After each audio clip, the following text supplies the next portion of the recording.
What up, everybody? It's your boy Edin, and I'm back once again. Sorry, been taking a little hiatus. I had to wait a little bit, especially to do this video. And right here, we're back talking about, other than my Michigan Wolverines. And right now, we're in the heart of recruiting season right now for this 24 class. And the team is getting geared up, ready to start this 23 season with practice a little over a month away. We're about to hit the month of July. I can't believe we're about to hit summer and running. As soon as the 4th is over, we got about a month until the team gets off in the camp. Last time I talked to you guys since the end of their spring game, they were doing pretty well at recruiting, sitting at the #2 team in the country.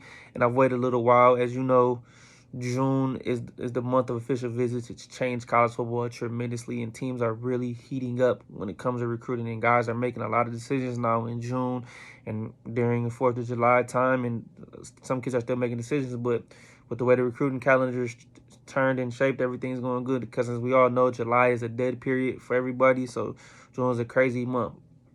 But with that being said, right now, currently, Michigan sits at the #4 recruiting class in the country, trailing Georgia 1, Ohio State 2, Florida 3, who's got all of us suddenly hot. And they took a guy I thought Michigan was going to get, a linebacker out of Maryland by the name of Aaron Childs, who's a top 100 player according to 247. All these rankings are according to 247. So let me restate that.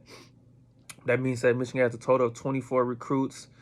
They've got a lot of guys since April 24th, since the last time I talked to you guys after their spring game.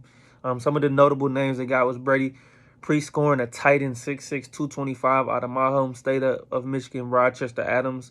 I think he's going to be very good in college. He's a big body guy. His production wasn't crazy in high school, but as you can see that the talent's there. He's just really high upside. He's a top 100 player according to 247. I think when he gets to Michigan, he's going to be able to catch the ball really well. He's going to be a good vertical threat, keep the teams guessing, because he doesn't play for a great high school team, but this guy is going to be a stud. So with that being said, we also have Gerard Smith, a defensive lineman, 6'3", 265, out of the state of Connecticut, a 4-star guy.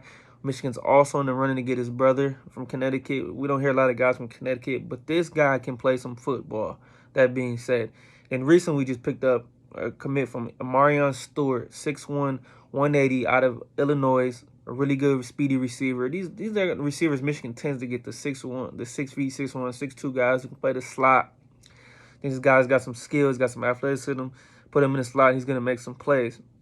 And just yesterday, we got one other than Jeremiah Beasley, linebacker out of Belleville High School, a big high school here in the state of Michigan, who's been producing talent like crazy these last few years. So we beat Michigan State, Missouri for him. 6'1", 210. He even plays running back in high school. He's playing with his boys too. Got a lot of guys coming out of Belleville, but this guy I think is going to be special. I think he can come in early and play for Michigan right away. He's got Owen Waffle, another defensive lineman, 290. Very good. And then recently we got another dominant edge guy in the state of Maryland by the name of Dominic Nichols, 6'5", 252. This guy was a beast. If you go watch his highlight tape, you can see the plays he makes. Michigan likes to take these lanky, athletic guys and put them on the edge and make them play. You're going to develop them, especially as a high 4-star. And also, I'll go down the list real quick. We got Jake Anera, interior offensive lineman, 6'4", out of the state of Florida. Devon Baxter, edge out of the state of Maryland, 6'6". Channing Goodwin, wide receiver, 6'1", out of the state of North Carolina. He's actually teammates with Michigan quarterback commit Jaden Davis. And shout out to Jaden Davis also for making the Elite 11. He ended up finishing the top 11, didn't win it, but he had a good showing out there. So shout out to him. We also got Cole Sullivan, a linebacker out of Pennsylvania. Jaden Smith, an athlete, 6'2", 201 out of the state of North Carolina.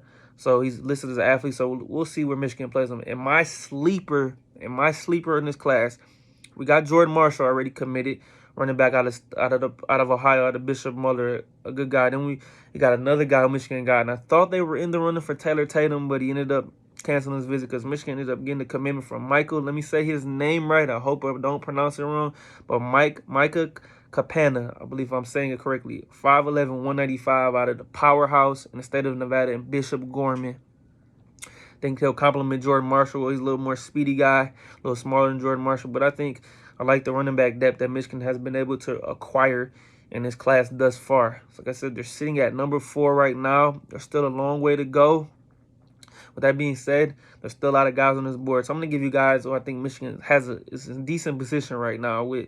And one is Justin Smith, a defensive lineman, 6'4", out of the Chicago area, 6'4", 310. Miami and Notre Dame have been linked to him, but I think Michigan's still trying to push for this guy. This is a Midwest guy, and I really think Michigan has to try to get a 5-star defensive lineman who can make some impact, because they already developed guys very well. So we'll see what happens on that end. Also, Gatlin Bear, wide receiver out of a state of Ohio. Yes, a state of Ohio. I mean, not Ohio, I'm sorry. Idaho. I know it sounds crazy, but this guy is a track star. He's going viral for being just fast. He just won Gatorade Player of the Year in the state of Idaho. So I think this is a good. TCU, Oregon, Boise State, Nebraska are all in the running, but I think Michigan has a really good shot to get him, and we could use that speed, especially on the outside. Also, so these guys aren't making decisions anytime soon, but I'm going to give you a list of guys right now who are making decisions in these next 3 or 4 days.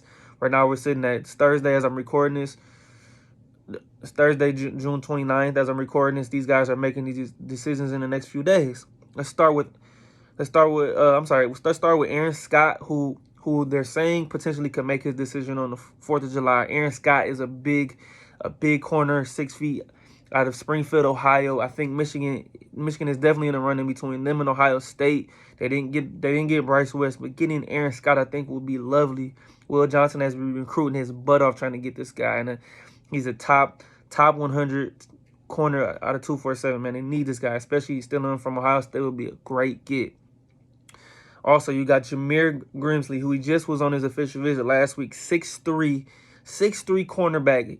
He narrowed his list down to Michigan, Bama, and Florida. And we got to steal him from Florida. Cannot let them continue to be hot. We need a long, leggy corner. Look at Will Johnson. He's 6'2", and he's giving defenses problems on the outside. So add him to that, and that's 2 good corners they could get. He's making his decision this Saturday. Also, we got Jordan Johnson-Rubel. He was officially on his visit a few weeks ago. He decided between Michigan, Texas, TCU, and Ohio State. 5'11", 180, 190 area. He can play, make plays on the ball. We got to get this guy, add him to the safety room. Already Rob Moore's there. Got Makari Page, Keon Sad back there. Just keep adding to that depth, adding to that talent. I think this will be a good get for Michigan. He's in the top 150 out of 247. Also, he's making his decision Saturday. And now let's jump to Elias Rudolph at edge, 6'4", out of the state of Florida. He's considered Michigan, Ohio State, and Pitt, and he recently canceled his official to Ohio State. So I think right now it's a Michigan-Pitt thing, and I think Michigan's leading for him, 6'4", 205 edge. He's deciding Monday, actually, so we'll see what happens, but I think Michigan's in a really good landing spot for him. Also, one more guy I want to talk about is, I might butcher his name, Terrion Nichols, a cornerback out of the state of Ohio as well. You see Michigan likes to attack the state of Ohio, and Steve Klingsdale does a good job. This is another corner. He's deciding between Michigan, Penn State, Kentucky, and I think Michigan's in a good spot to get this guy.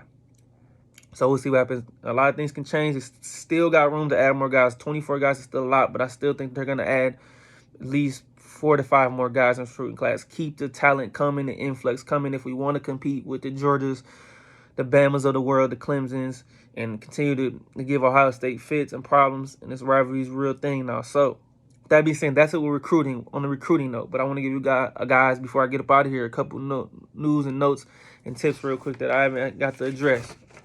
One is Michigan has launched an NIL initiative, and that's called the Empower program. And Jim Harbaugh had this to say about the NIL.